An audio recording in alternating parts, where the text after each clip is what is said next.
The views expressed in this broadcast do not reflect that of the network and/or its affiliates. Visit buttonroach.com for more information and to view the entire network. The following is presented by Button Roach ENT, Uncensored Global Entertainment.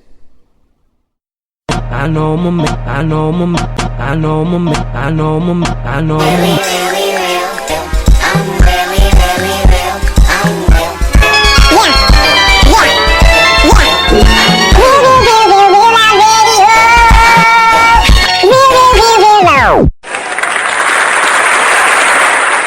This is Real Loud Radio, and I'm your host, Joey Ivy, writer and engineer of Real Loud Radio. I had a fantastic opportunity to conversate and record the conversation between myself and Morgana Speakslow, a poet, a writer, resident of Queens, New York. She has a book called Toppled Dream Stacks, where she infuses her Native American culture into every single page of poetry. Here is her poem titled Moon Children. Sit back and relax and enjoy. Moon Children by Morgana Speakslow. Moon children.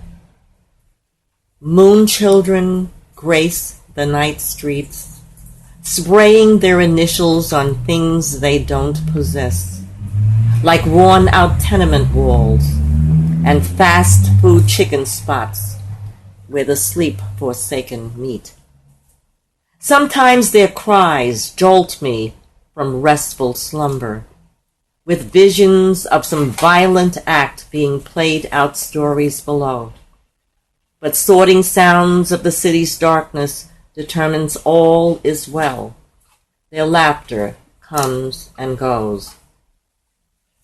Moon children fall into pre-arranged sex traps in welcoming parks, on jaded benches where last evening's moans still linger, the scent of love tenacious on the air, inciting youthful sap to flow as they touch, they kiss, they weave into unbreakable clenches.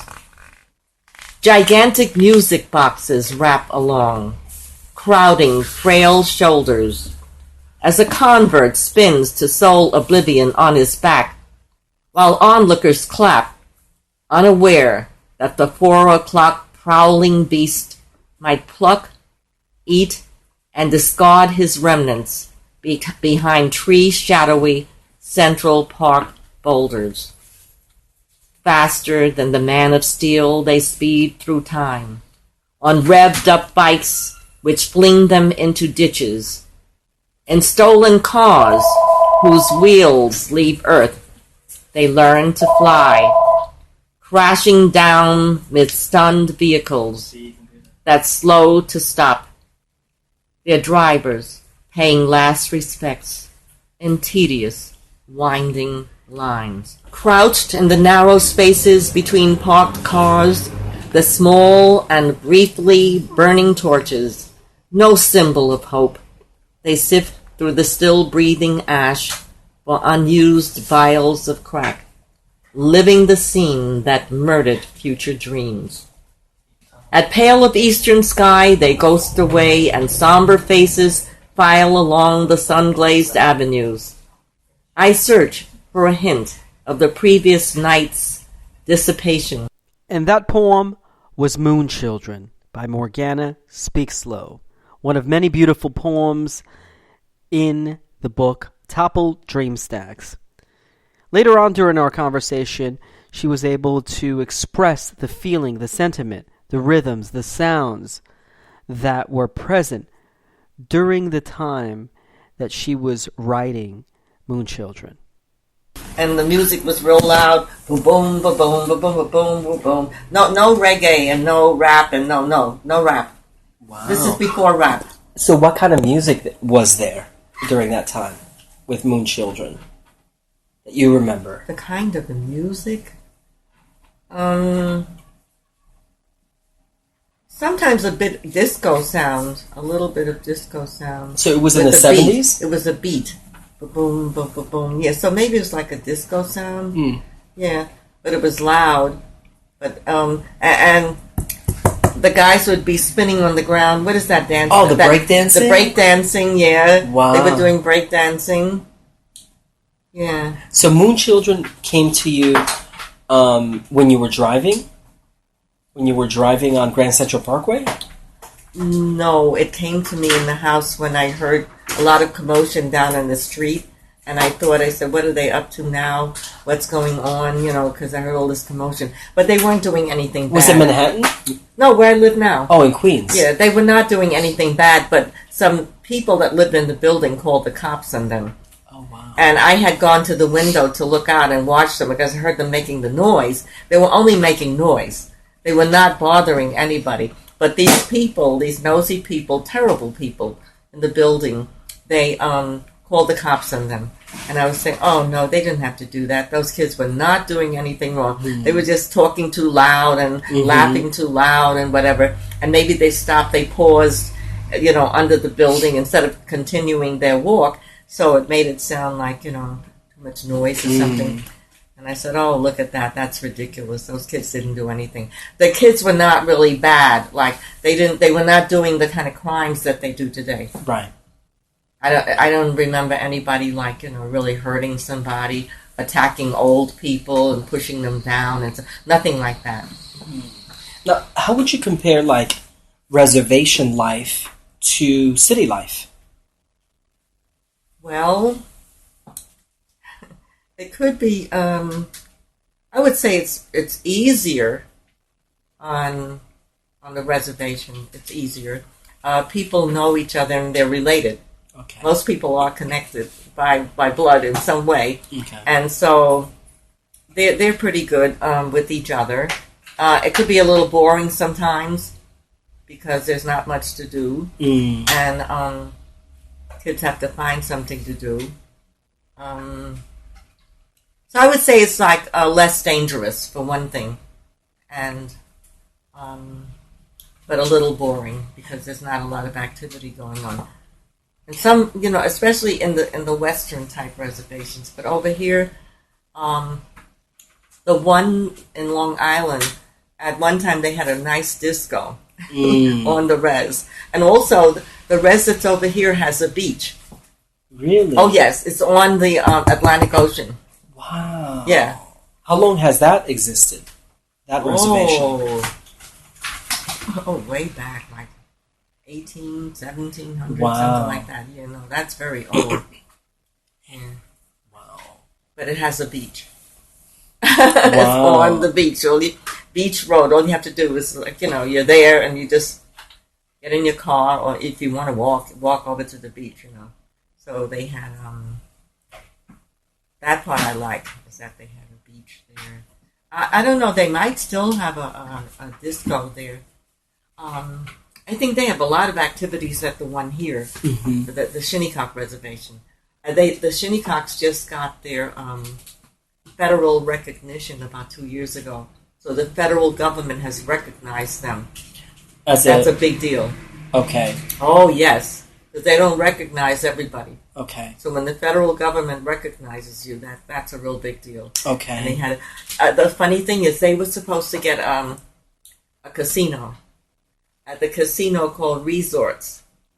I remember when people were debating, and various groups wanted to take that casino, and they had all kinds of trickery up their sleeves to get that casino. And I don't know to this day why the Shinnecocks did not get that reservation, but some Indonesians, I believe, got that that casino. Oh. Yeah. So now they still should have a casino, but I keep hearing rumors that they're going to have a casino. They should have one, but I don't know what happened and when. Wow, that's good history there. But that is awesome. They were whalers.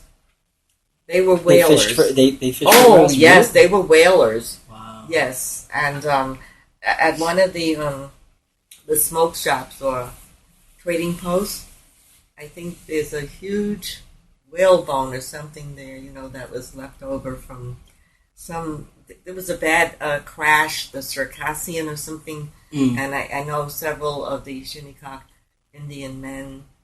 I think they drowned at that time. It's really a historical story. I'm sure they could find it on the internet and stuff. Wow. And the way you describe the moon children, it's funny because to me, why did you call them moon children? Because most of the time they were out at night, and Okay. I'm a moon follower, a moon worshiper. Really? Uh-huh. Is that part of astrology? Is that part? No. No. Mm-mm.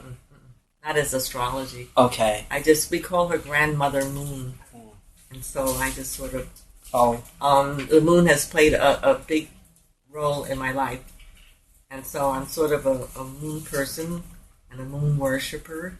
Would you call yourself a moon child? Yes. Okay. Yes, I'm a moon child. I mean, I've heard that description, but I've never really known what that means. A moon child. Yeah. This is amazing that at night, sometimes I wake up because there's a bright light in my eyes, and it's always the moon. It's not the sun. Oh, no. It's always the moon. Oh, okay. Yeah. So is it right? Yes. Right. And especially when it's a nice full moon, there's that big moon. My eyes pop open, and I look, and I say, "Oh my God, it's the moon! It's Grandmother Moon!" I said, "Look, she's looking in on me." And I stare, and I stare. I'm so thrilled to have the moon come to me like that. Wow. I'll tell you a funny story. That, well, I'm going to say it. I don't care. Go for it. No. My dad, my dad was amazing. He must have been the best father that ever lived, the best person that ever lived. Extremely handsome. He was part Cherokee Indian, and the other side of him was Scots and Irish. So, but my dad had a lot of from the Smoky Mountains of North Carolina, where this culture thrives and stuff, and still does. Anyway, he had a lot of motions that, I've seen. Like a sailor? No. Like, they were kind of Irish, I would say, like Okay. you're doing the jig or something. Right. And there's motions. My dad had those motions. Anyway, on Sundays, he used to take me out in the carriage. And I was under a year old. And my mother would be home cooking. And he would take me out in the carriage. But up and down 7th Avenue, there were nothing but bars. So my dad took me into every bar that was on 7th Avenue. And he propped me up on the counter. And I sat on the counter and he drank. Wow. Yes. And the first words I learned were like, "See moon, Daddy? See moon?" That's when he's bringing me home. Because it's in the fall and the moon comes out early. It's like it gets dark early. Mm-hmm. So he's pushing the carriage and he's drunk. And the carriage is weaving. And I'm in the carriage. "See moon, Daddy? See moon?" I was focused on the moon. Now, the other thing I did, I'm sitting on the counter, and I'm saying, "More pretzely, please. More pretzely. More pickly, please. More pickly. And a little beer, please. A little beer." He gave me beer. I wasn't even a year old. Oh, wow.